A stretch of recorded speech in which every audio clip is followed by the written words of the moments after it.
Welcome everybody. Thank you for attending today's LYL event. Today we have James, and he's going to be talking to us about healthy boundaries. And great conversation for us to be having as a group. Feel free to join in and take part of the conversation. And just some housekeeping items. Try to remain on mute if you're not talking, and when you want to speak, you can unmute yourself. And I'm going to toss it off to James. James, if you can please introduce yourself. Absolutely. Hello, everyone. Alex, thank you so much for that introduction. Nancy, you weren't on when we first got on, but before his video came on, it said Sandrine. I got excited because Sandrine is like, she's my hype person. Like she really kind of. So, but Alex, thank you so much for filling in for her. I'm James Brunson. I'll give a little bit more of an introduction in a minute. But I'm so grateful to have this opportunity to be here with you all.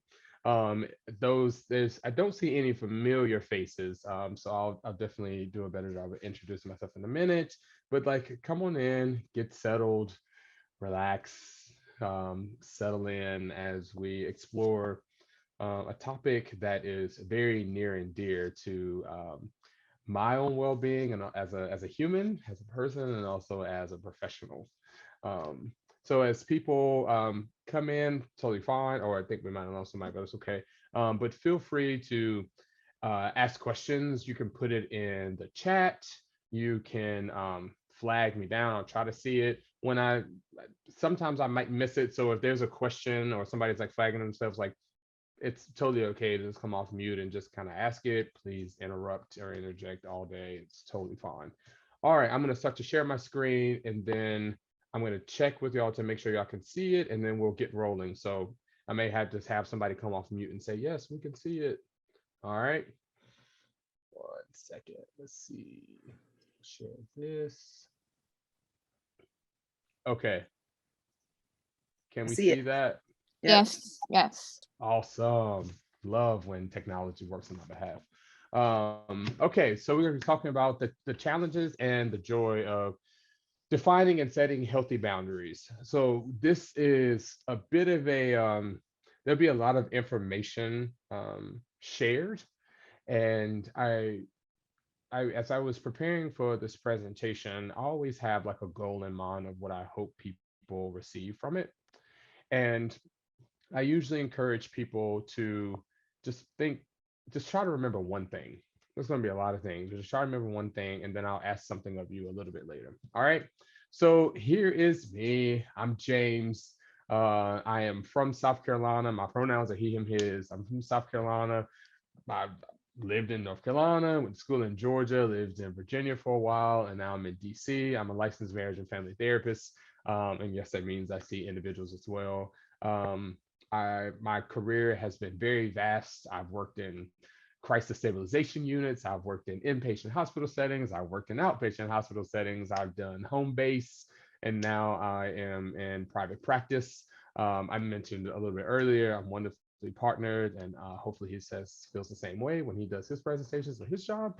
And I have two cats that hopefully will not scream at my door during this presentation. If they do, I ask for your grace and forgiveness.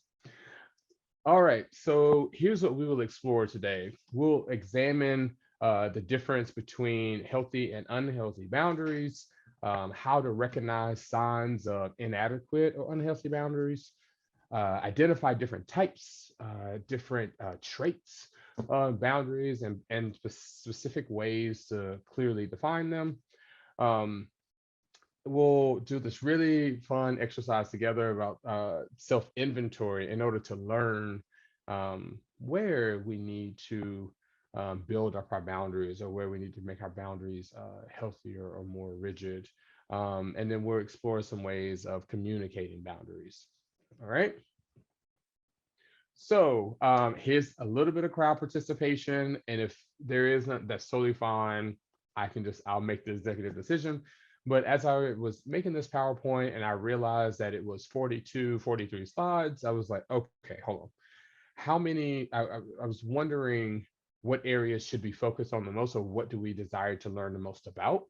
That way I can know where to allocate a majority of my energy or emphasis. And so in terms of like boundaries, are there any particular aspects of boundaries that you want me to focus the most on, whether it be explaining the type of boundaries or how to decide what boundaries need to be in place or how to communicate boundaries? Does anything come up like, yes, I really want to learn more about that? And you can come off mute and tell me, or you can write it in the chat and somebody can read it to me because I don't think I can see the chat right now. But does anything come up of where you want me to spend the majority of my energy today? Totally fine.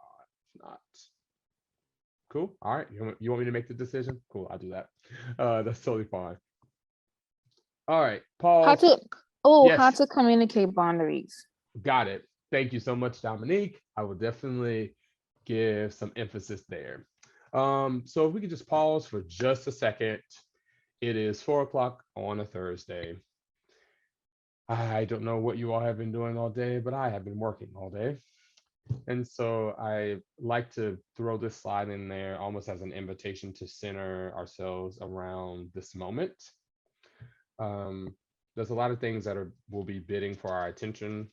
And so you're human, give yourself grace for that. But again, I want to reiterate something I said at the beginning, which is invite yourself to remember one thing.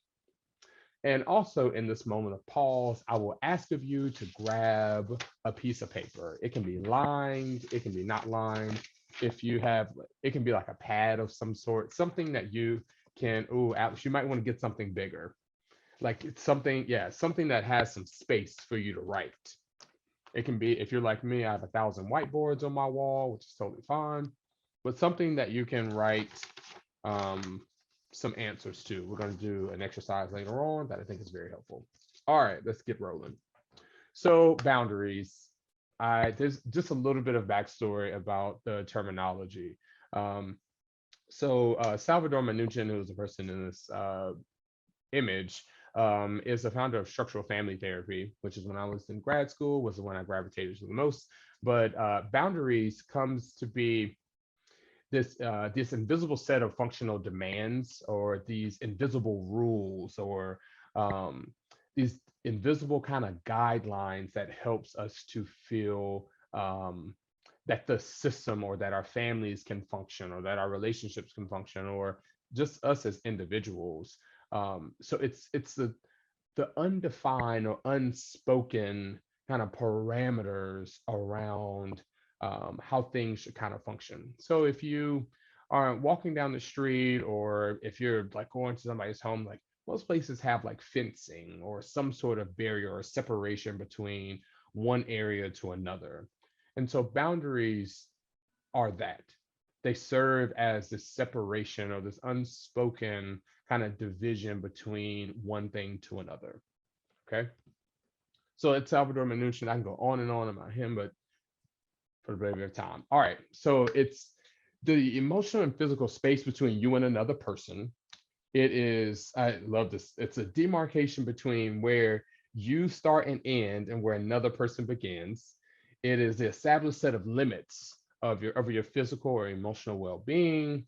It can be the emotional and physical space that you need in order to be the real you, without the pressure from others to be something that you're not. So one of the divisions that's kind of being made here is boundaries are both physical and emotional. So sometimes you can touch them, and sometimes they exist on the inside of your mind.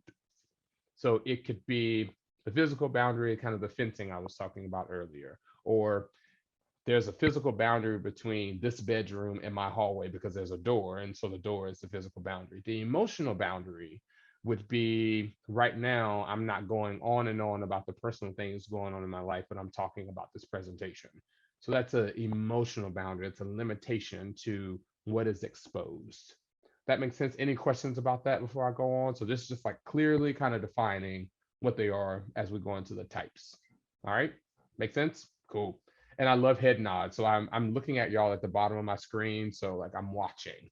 I'm a preacher's kid, so I'm all about like the congregation's amen and all that kind of stuff like that. All right. Oh, my dad really enjoyed that I said that. So these are the traits of boundaries. So there are types of boundaries which we'll get into earlier, like personal, sexual, physical, like we'll get into those, but these are the traits of boundaries. So this image kind of depicts that little border around that figure, like those are the boundaries. And so healthy boundaries, you can see that it's not as closed as unhealthy boundaries, like rigid boundaries, and unhealthy or limited, like you can see like this kind of sparse space in between, right? And so what is so important about these type of traits of boundaries is like it can kind of fluctuate depending on what's going on in our lives, right? If we are really, really oversharing with our coworkers or with our friends, like that could be an unhealthy or a loose boundary. But if you are sharing an appropriate amount, which we'll talk about later on, like what is appropriate and how do you actually clearly define what is healthy and what is unhealthy. But I just wanted you to have like an imagery of what that kind of looks like and the difference between the various traits. Does that make sense? Does this image make sense? Where you can kind of envision what the boundaries can look like? Okay, we'll go a step further. Okay, so these are common traits of rigid or porous and healthy boundaries. So a rigid boundary is there's like someone that you know, or maybe you would even identify as this, like you avoid intimacy and close relationships altogether. Like no one really knows you, no one gets close, no one knows your birthday, no one knows your favorite, whatever. You're just very insular. And you're very protective of personal information, very detached from romantic partnerships. So people with rigid boundaries, they keep a very, very far distance in order to avoid the possibility of rejection. Okay. So if you have an image of this person in your head, or even if you identify with this, most of the time rigid boundaries is rooted in protection. Okay. Porous boundaries, or earlier, if you're from this one, you have loose or sometimes limited boundaries, but there's the overshare of personal information. They have the hardest time saying no. Um, these type of boundaries are very accepting of abuse and disrespect. So if you think about rigid boundaries, they wouldn't let anybody get close enough to abuse them or disrespect them. So somebody with porous boundaries, there's no protection. It's just everything just comes at them. Right. So there is a fear of rejection if they don't comply to what other people ask of them. Versus rigid, there is the possibility of being rejected if they let people in to begin with. Okay. And so healthy boundaries is they value their own opinions. They don't compromise their opinions for others, which I'll say something about in a second. There's a sharing of personal information in an appropriate way, and you'll probably see me go appropriate several times. And they know what they want and need, and they're accepting when others say no to them. So do you see that distinction between the how much access we give people, whether it's like we give them no access to us and overly access to us, or an appropriate amount of access, where there's not an overshare nor an undershare.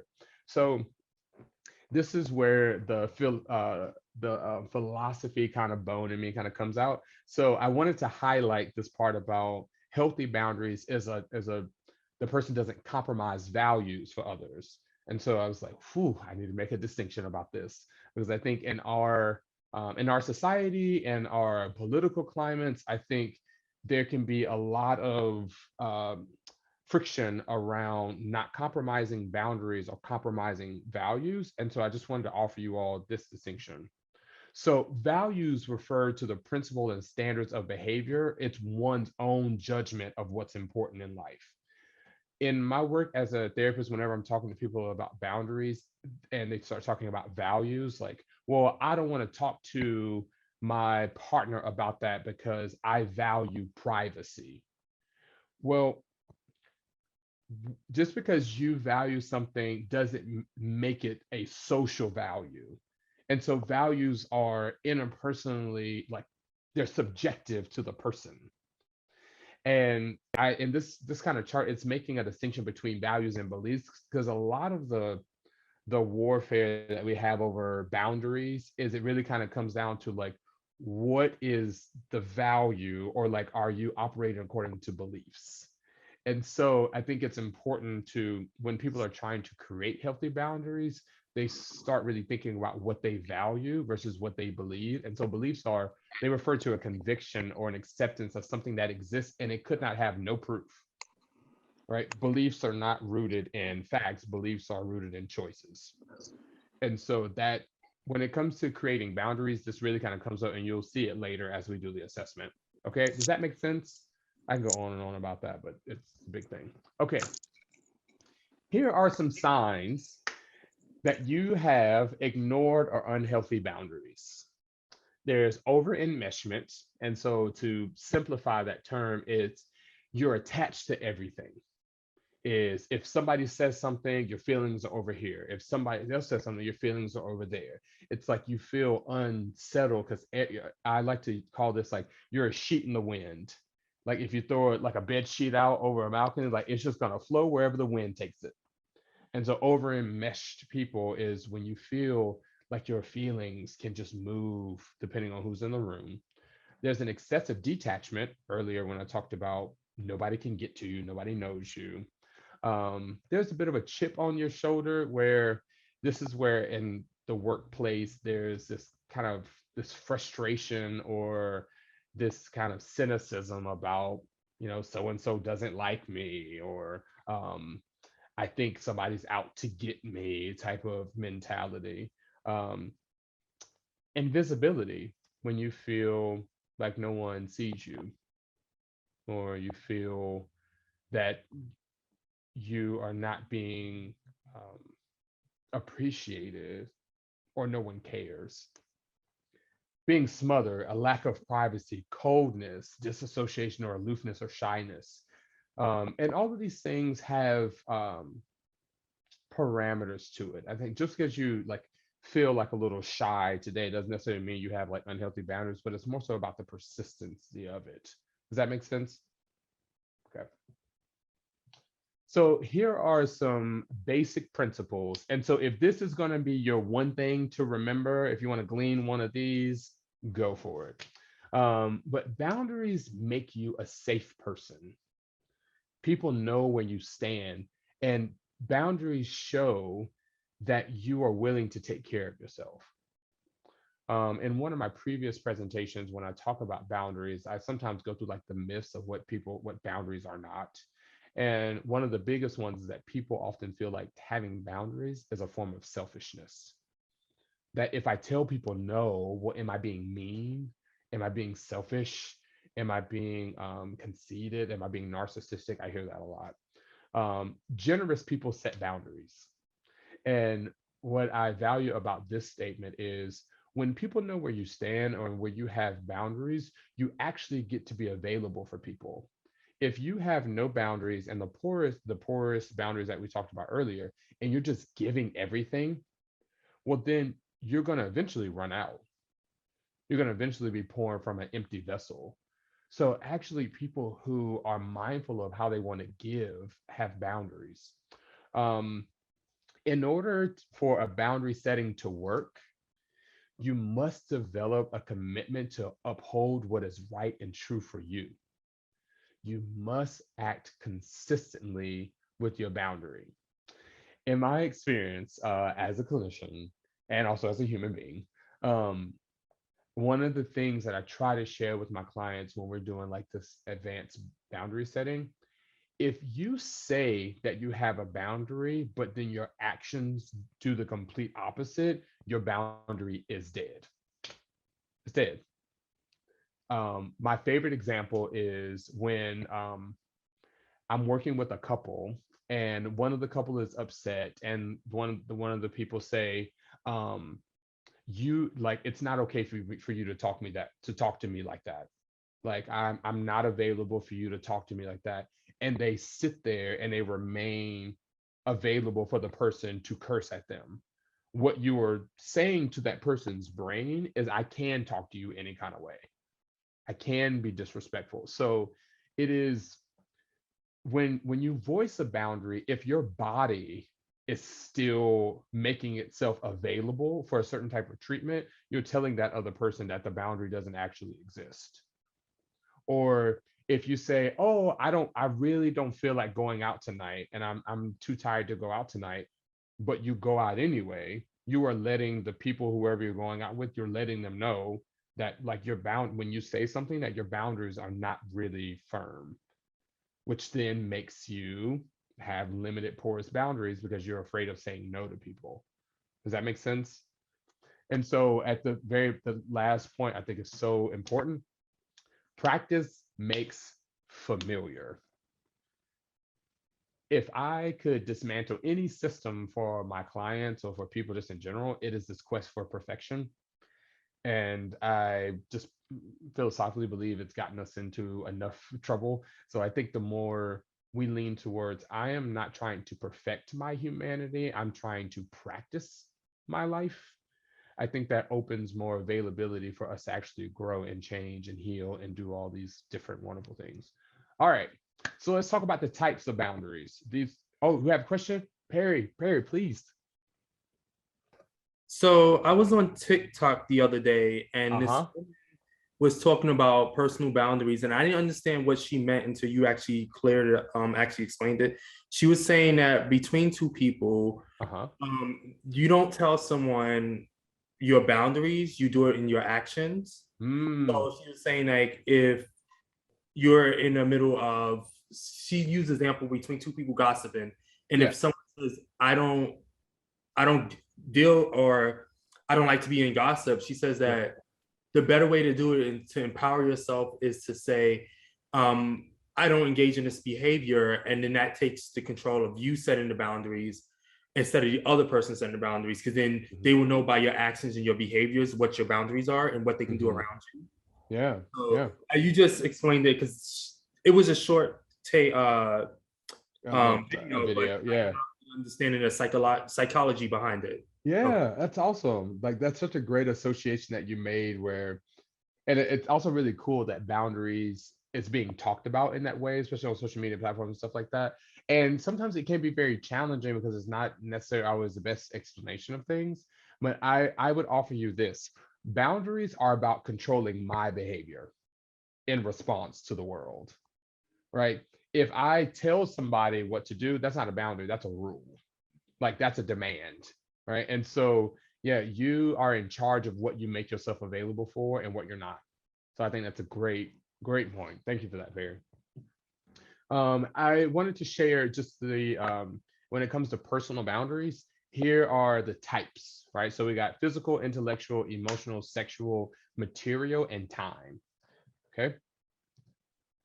Physical refers to personal space, excuse me, and physical touch. And physical boundaries include an awareness of what's appropriate and what's not in various settings and types of relationships. So I added this. So it's like shaking the hand versus French kissing the grieving widow at a funeral, right?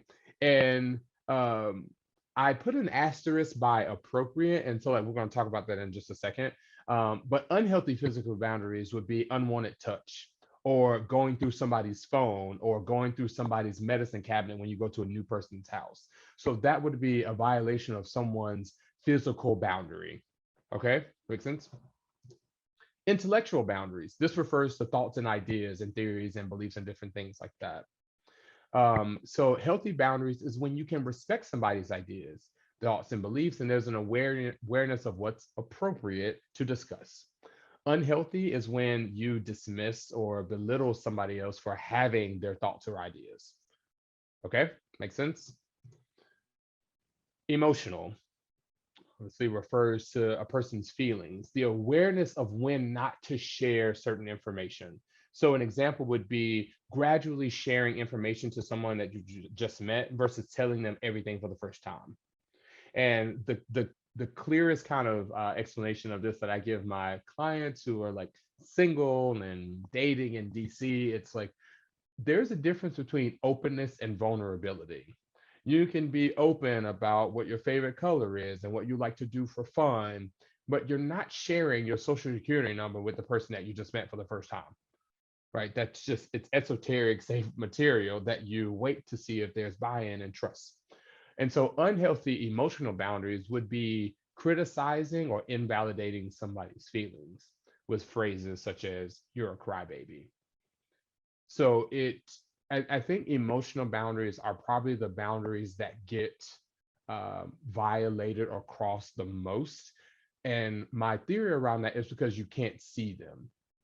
If it is a physical boundary, like you can see the medicine cabinet or the phone that you're getting ready to go through, you can touch it, right? So there's a little bit more of an apprehension.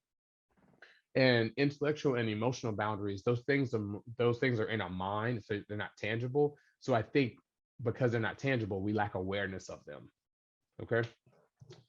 Sexual refers to emotional, intellectual, or physical aspects of sexuality. It's a mutual understanding or respect for each other's limitations and desires. So unhealthy sexual boundaries would be unwanted sexual touch, advances, or comments. And I added this as someone who does a lot of sex therapy, and whether it be with individuals or couples, I've really bought into and really try to sell this idea of like consent being something that's sexy and something that can be used as a binding or a connecting experience instead of something that's robotic, because these boundaries often get violated, especially due to, depending on the contextual factors of the person. I think there's a lot of give over with sexual advances, especially if there's power differentials. So this one carries some sensitivity because probably deserves the most awareness. And then there's material. It refers to money and possession. So healthy boundaries would involve setting limits on what you share and with whom. So an example is lending your car to a family member or a friend versus someone that you just met at the grocery store. So it's your property, it's your stuff, and having boundaries would be mindful of like who gets access to it. And so these boundaries are often violated when someone steals or damages or takes somebody's possessions. Time. So this refers to how somebody uses their time. This boundary, oh, I got a chat. Oh, sorry. This boundary is when someone sets aside enough time for the different facets or parts of their life: work, school, relationship, hobbies.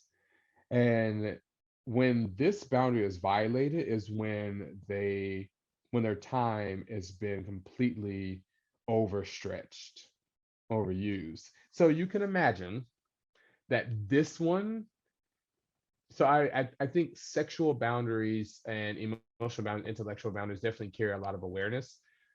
When I think of my caseload of people who I worked throughout the years, like this one is the one that shows, I think, the most distress, because we're all subjected to the hands of time, and like we all are impacted by it. And whether it be our jobs, whether it be school, whether it be our relationships or our family members, time can be given away with no regard.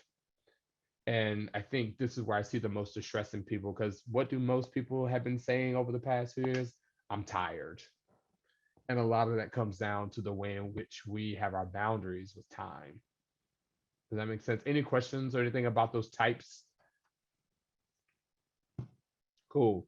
Okay, remember when I said I kept doing this to like appropriate? Appropriate is, and I love this thing, it's like, what's the opposite of appropriate? Inappropriate, unsuitable, improper, unfitting, unfit, irrelevant, incorrect, unseemly, or wrong.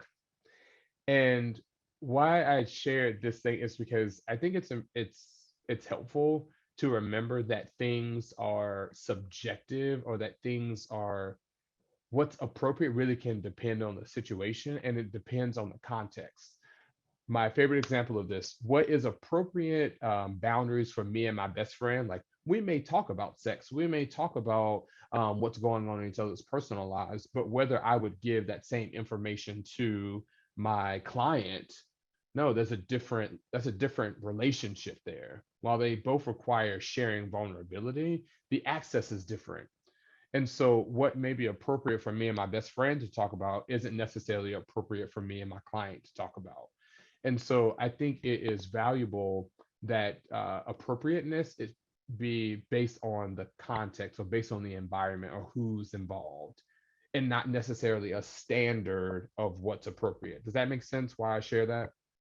That nobody holds a monopoly on what's appropriate, but it's subjective to who you're interacting with. And this is why boundaries can be so valuable. Hi, everybody. Hi, hi. Okay. Any questions about that? Cool. Great. Love that. All right. So how do we figure out what boundaries we may need? Right? How do we do that? I love this meme. Okay. So remember that paper I asked y'all to get early at the very beginning? Here we go. We got to work in. I know we got like 20-ish minutes, but we're gonna make it work. All right. I need to grab a pen because I'm gonna do it with y'all. All right. So we're gonna engage in a personal inventory that, depending on how you answer these questions, can help you determine what areas you may want to have some evaluation about what your boundaries are. So if you go back, if you remember the different types that we had, sexual, emotional, physical, intellectual, time, material, these questions can help us to determine what areas need some attention. All right. So it's a little extensive, but we'll try to move through it. All right. So here's the first set of questions.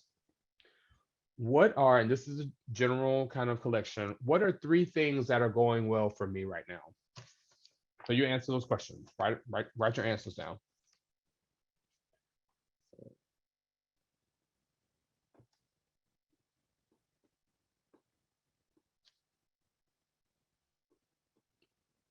Okay.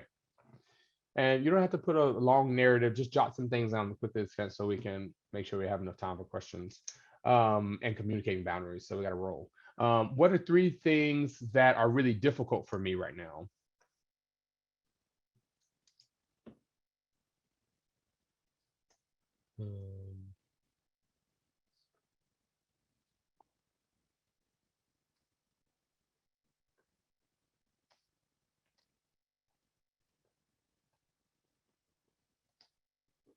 Okay, great.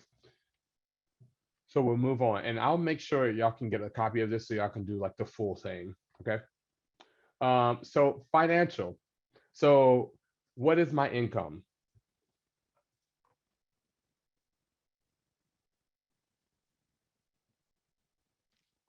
And what is the status of my bills? Are they current? Are they occasionally behind? Are they always late? How would I define the status of my bills?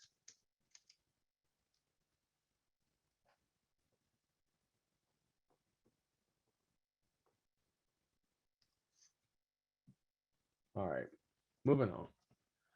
What is my current weight and my ideal weight?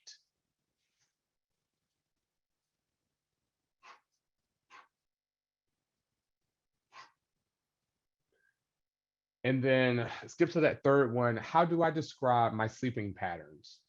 Is it restorative? Do I get good sleep? Is it uncomfortable? Am I not getting enough sleep?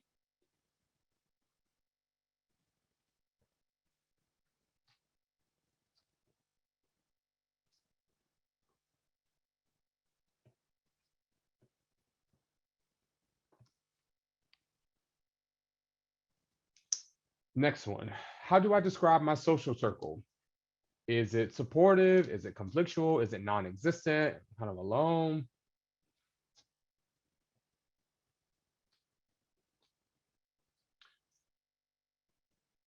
And let's go with when was the last time I took a break to restore my mental well-being?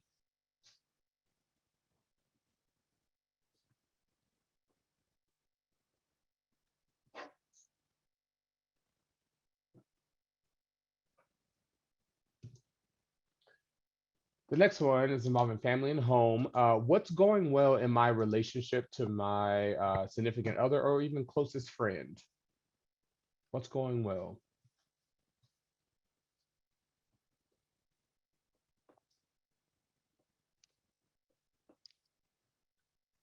And then we'll go to how do I feel about where I live?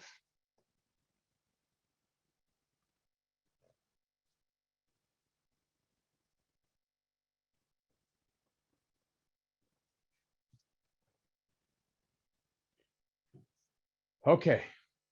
So I did not tell y'all that y'all could have like made little blocks in order to make this easy for yourself, but it's totally fine. Like I'll make sure I get the PowerPoint so you can have it. But when you look at each section, and there were one, two, three, four, five, right? So there was family and home, mental, social, spiritual, physical, financial, and then just general. And so I want you to attend to this question. What am I tolerating in whatever area you want to look at that I no longer wish to tolerate?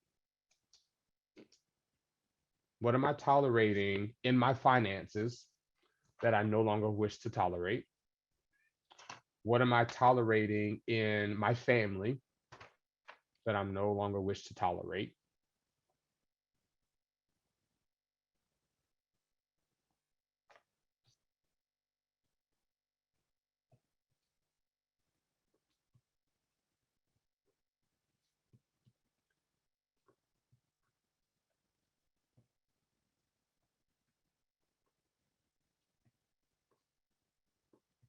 Okay, so we got a few minutes and then we'll spend that talking about how to communicate boundaries, which is totally fine. I won't scare you with that one just yet. Does anybody feel comfortable sharing um, any answer that was surprising to you? That when you heard the question, that your answer was in some way surprising? Does anything stick out? Does anything catch your attention? Does anybody feel comfortable sharing? If not, like I do. Does anybody have healthy boundaries where you don't overshare, but you share a little bit about what your answer was? Is anybody willing? You can turn on it if you want to share. I hear somebody. I'll share. Oh, Melissa, yeah, great. One of the answers that I did that I was kind of shocked when I looked at it, was I think it was the one of the last few questions that you asked, which was, when was the last time that you took a mental break Ooh, for yourself? yeah, yeah. And the last time that I actually took a mental break was like 3 years ago. Wow. Yeah. Yeah.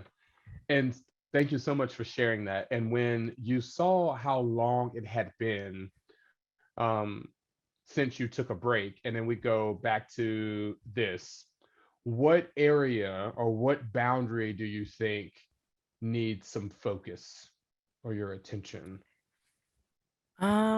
I would say mostly like emotional Mm-hmm. and intellectual Mm-hmm. for me, at least Mm-hmm. right now. Mm-hmm. Yeah, absolutely. And I would even throw in some time, like a time boundary too, which I said That earlier too. was one of the most common ones, because I could imagine that 3 years of going without a break wasn't just you like sitting on your hands, like you were helping people and probably Yeah. working and attending to people in which you probably care about. And it's challenging to have that separation between what other people need and what you've been needing. Yeah. And so I empathize with you that when you like answer that question and you actually like reckon with how much time that is, like three Yeah. years without your body being blessed with a break, like that's a hard pill to swallow, and I think it can And incite. I've kind of noticed with myself too, like, I've been Ah, saying to like my, like my friends or, like my cousins and stuff, like uh-huh. sometimes like I'm like, I need to get away. Yeah, yeah, I need a reset. I need a restart, yeah, like, yeah. and I mean, I keep saying it, but I haven't really done it. Yeah. Remember that one part about like we'll voice a boundary, but if we don't act on it, it kind of doesn't hold up. That's a Exactly. Thank you so much for sharing that, because that's such a real example of, you're tired, you're busy, and you're telling people, I need, I need, I need, I need. but nobody can swoop in and make the boundary for you like only you can do it. Exactly. And so it's both painful to hear and like highlight that reality, and also I think it's very empowering. And if you flip the coin, it's like, okay, only I can give me what I need. That's something Exactly. very empowering about that. Thank you And so. and you're really touching base on a lot because I've been doing that too. So it's just like I've just been Mm, doing like a lot of reflecting, I mhm. guess, Yeah, as yeah, well as like I'm like, like a lot of a lot like like you said, a lot of stuff has changed, and I've been yeah. trying to like adjust to it, and like some of these things that I have not done, Mhm. like it's also given me a strength in a Yeah, sense. Like yeah. I've been becoming stronger, I've been becoming more, Mm, like mhm. aware of myself and my Yeah, weaknesses and yeah. stuff. So Mm. Wow. Thank you so much for your vulnerability. Like as I tell all of my clients and even people who I meet, I'm just like, I never take your vulnerability for granted. So thank you so much for um, sharing something that is very, very treasured. no Um, problem. Thank so you. I hope you can walk away with this or click off the screen, not really leaving, but I hope you can leave this presentation um, feeling as though you have permission to create the boundaries that you need and to make the choices that help you to feel more well and more grounded. It's hard, Yeah. but it's not impossible. Okay. And so hopefully this next section will teach you about how we can communicate boundaries because we need them, right? Mhm. Um, thank you so much. And we'll move. I wish I can hear some of the rest of y'all, but it's like maybe if we have a little bit of time, but I want to make sure you all get this part. So communicating boundaries. I got this scary face, but not as scary as you think. All right, so here's some basic guidelines to setting effective boundaries. If this is going to be your one thing, this is it. So, number one, back up your boundaries setting with action. So, Melissa, we were just talking about this. Like, I'm saying it, I'm saying it, but what am I doing? And so, number two is being direct, being firm, and yet gracious. Don't debate or defend or over explain what your boundaries is or what they need to be. Um, when I share with my clients is like, hey, before you need to start wordsmithing and having some fancy presentation of your boundary, no is the boundary. Number four is have support easily available on the sidelines in the beginning. So if you are, needing a break from, work or your boundary, or you need to um, separate yourself from something, having that close friend or that confidant or somebody who is there to support you as you're trying to make change is very helpful. And number five, stay strong, don't give in. When you have your boundaries, they will be tested. One of my favorite supervisors in my training told me if you create a boundary and it doesn't piss somebody off, it's probably not a boundary. If it doesn't create change, if somebody doesn't react to it, it's probably not a boundary. Okay, I am going to, y'all will have this presentation so you can kind of read through this, but this is some steps to establishing the healthy boundary, but it's lengthy, but we'll just get to the communication. Okay, look at this formula. This is how you create and voice your boundaries.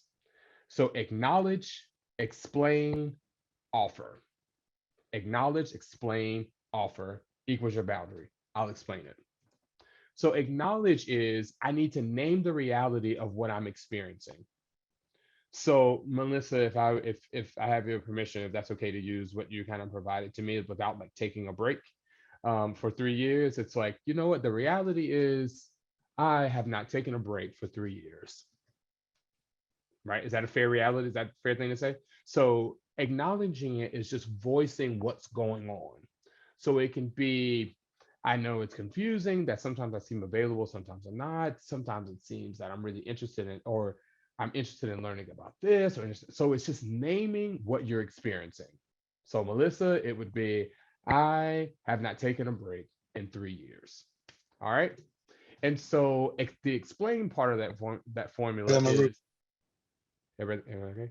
Is to verbalize the emotions or the experience. And there's like an emotion thing. So for Melissa, it would maybe go something like this. I feel really tired because I haven't taken a break in 3 years. You follow me? So I acknowledged when I haven't taken a break in 3 years, and I feel really tired as a result of that. Or I haven't taken a break in 3 years, and I feel very frustrated, or I feel very sad about that. Follow me? And so the last part is the offer. Here's where you offer the boundary. Don't assume people know what you need. You have to voice it. So, Melissa, if you are talking to somebody who has been requiring a lot of your time, that and somehow makes it challenging for you to not have a break in over 3 years. Today, I realized that I have not had a break in 3 years, and I'm really sad about that. I am not available to go out with y'all this weekend. I am not available to make that trip this time. I'm not available to work overtime. When we offer people what our boundary needs to be, I tend to suggest to my clients to talk about it in terms of available and not available. Or, no, that doesn't work for me. I haven't had a break in 3 years, and I'm really sad and tired due to that experience. So that doesn't work for me. Does that make sense? I try, Nancy will tell you, like, I really do try to make these things as simple as possible because they get kind of blown out and it makes it very difficult for us to do it. So going back to this formula. So if you want to have a boundary, acknowledge what's happening to you, acknowledging what you feel by the explanation, and then offer to people what you need. I haven't taken a break in 3 years. I feel really, really tired. I am going to go take a nap this weekend. Or I'm going to, log off from social media this week. Does that make sense? Any questions about that?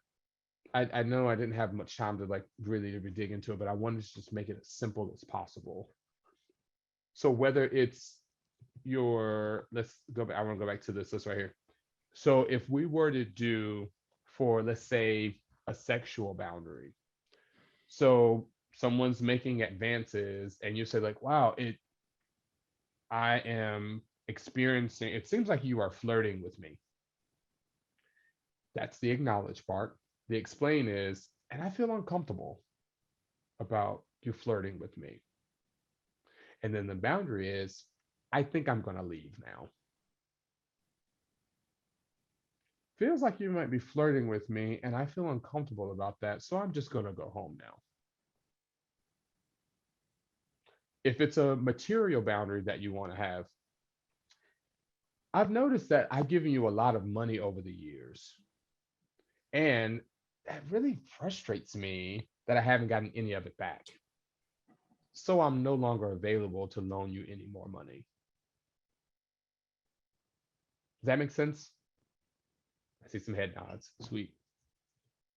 And I think that's the end of it. So there was some situational kind of examples of like anger. I'm not comfortable being yelled at. I am willing to have this conversation at another time. Or criticism. It's not okay with me that you make comments about my weight. So I won't be able to continue this conversation if that continues. And sometimes I try to encourage my clients to leave out ifs, because ifs can kind of turn into ultimatums, and that's going to subject you to probably a little bit more resistance. Any questions about that? So we got 4 minutes. So here's in big bold letters what you can expect when you start creating boundaries. There will be some disappointment and disdain. People will be upset. Boundaries change the level of access that people have to us. And so if somebody is reliant on having complete access to you, they're going to be upset if you decide to change that. I don't know if you all can identify with this experience, but have you ever gone to McDonald's and you're really craving that ice cream cone, and then you get there and they say, "Oh, the machine is down." They tell you that it's not available, and you feel that little irritation and frustration. Or you go to your favorite restaurant and they don't have the thing that you went there to eat, that feeling. That's what people feel in response to our boundaries. You're telling me that I don't get access to something that I want. So there might be some guilt that you'll feel, that maybe I should, Melissa, maybe I shouldn't take the break. Maybe I should, keep working or keep providing to this person. Like, maybe I shouldn't do that. Those feelings will come up, right? And you have to remind yourself why you're saying no in the first place. And thirdly, I believe that there will be some envy. People will be envious that you are capable and willing to set boundaries, and they are not willing to do it for themselves. That's their problem, not yours. Okay. Questions, comments, concerns. I have a few minutes and then I have to roll out to go see a client to probably teach them about boundaries today. But any questions or anything that I could answer for you all before we jump off today? Anything? I want to say thank you. I really learned a lot more about boundaries. I have set some, well, with my family, I not really cut them off, but Mhm. put them on time out for a moment Yeah, because set some it wasn't me. limitations. Yeah, because they wasn't respecting my boundaries. So it's okay to put Mm, family and friends on time out mhm, for a minute too. mhm. It's a hard thing to do with family, Mm-hmm. because that and that's why when I said you'll feel some guilt, because a part of us would tell us we should be doing any and everything for our family. So to set boundaries with them is very, very, very, very hard. I applaud you and commend you for doing that. That's a tough one. Mm. And you're welcome. You're very Thank welcome. you. You're welcome. Anybody else? Any questions? Anything that I could answer before I exit out today? Just, I wanted to say that, I don't know, boundary setting is such a, as you probably articulated, it's such a important self-care skill. Because if you don't set those boundaries, nobody's going to know who you really are and what's really meaningful and what your values are and who you are as a person. So sometimes it seems to me that a lot of people, especially in the caregiving professions, if you're always Oh, yeah. giving, people don't realize that you have a boundary and they Mhm. won't No. know. And Yeah. and they don't mean to harm us, so they don't mean to be Mm-mm. enmeshed Just- with us. Yeah. But it just, you articulate skillfully who you are as a person, what your needs are. Absolutely. And it People just, don't know what you don't share. and it's the beginning of authenticity in your relationships. Absolutely. You feel better, right? You feel better in the long. Absolutely. You feel safe, you feel understood, you feel Mm. healthy, you feel lighter. But I think that if once we can get past the fear of setting boundaries and see that it actually helps us, you'll be like, man, I should have been having this boundary thing all along. But I truly believe people don't really, like you said, they don't really see the real you until you let them know what you're Mm. available for and what you're not. Yeah. Until you do that, they're just assuming and they're getting a figment of their imagination. So when a lot of people feel like they aren't connecting to people or feel overconnect, usually it has a lot to do with, does this person actually know what I'm available for and what I'm not? Does my family member know that I'm not available to cook holiday dinner this year, or am I just going to do it and resent them the whole time and be mad and frustrated? Like, do they know that I'm not available? Have to use the most powerful thing that you have, which is your voice. Have to use it. Mm. Well, if there are any more questions, people, it has been fantastic to be in y'all's Thank you. presence. I hope that something was said or shared that can be used to help to create the lives in which you desire. You all are worthy and valuable of having the necessary boundaries that you need. So grant yourself the permission to do them. to not just say them, but to do them. That is your gift. All right. Thank Thank you, you. James, for joining us today. We Absolutely. appreciate your you. time, and we thank you for navigating us through this conversation of You're healthy very welcome. boundaries. It is Yes. my pleasure. Thank you so much. You all take good care of yourselves and each other. Thank Same you, to you, James. and That's congrats Welcome always. again. Thank you so much. Congrats, Thank you James. so much. I appreciate that. So Thank happy y'all. for Take you. care. Bye All bye. right.